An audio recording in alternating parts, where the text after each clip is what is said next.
And the White House says it's deeply disturbed by news that an American-Turkish woman has been shot dead, apparently by Israeli troops in the West Bank. She was taking part in a protest against Jewish settlements.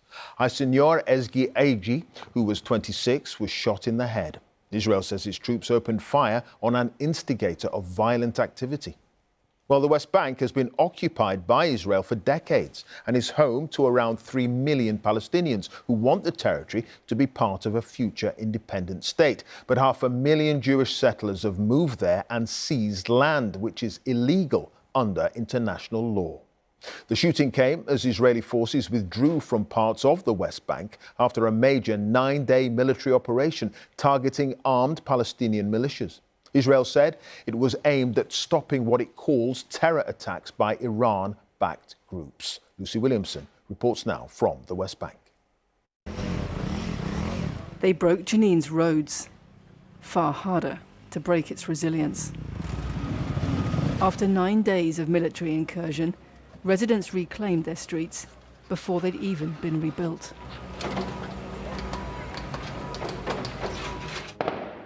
For over a week, Jenin hunkered down to the sounds of war. Its refugee camp, the heart of Israel's sweep across the northern West Bank to battle armed Palestinian groups.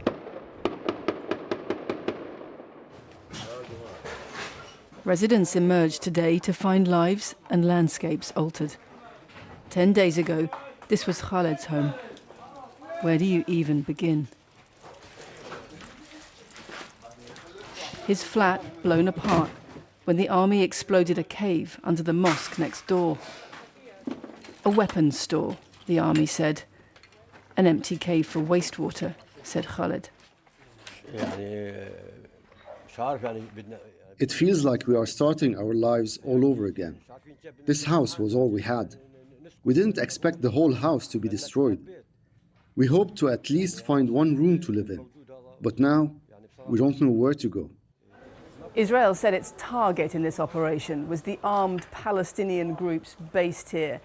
But its methods are what are raising alarm.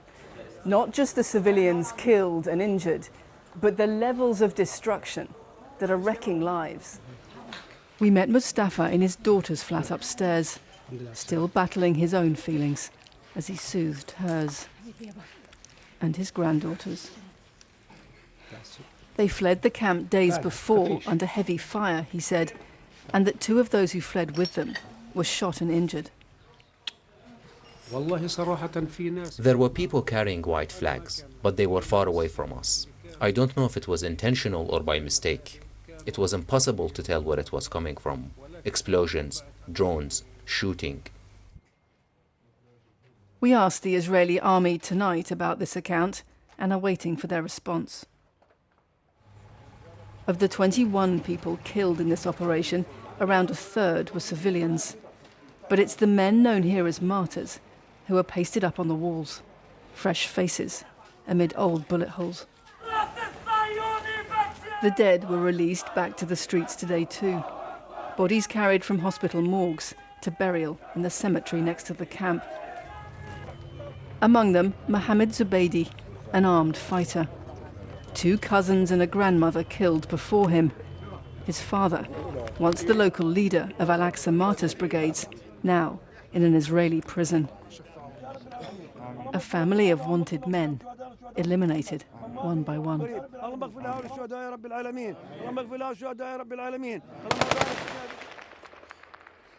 Operations here end. The conflict never has. People are afraid Israel's army will arrest them or destroy their homes, one young fighter told me today. But so what? When you see them kill your brother, how do you live with yourself, sitting and watching it all? Lucy Williamson, BBC News, Jenin.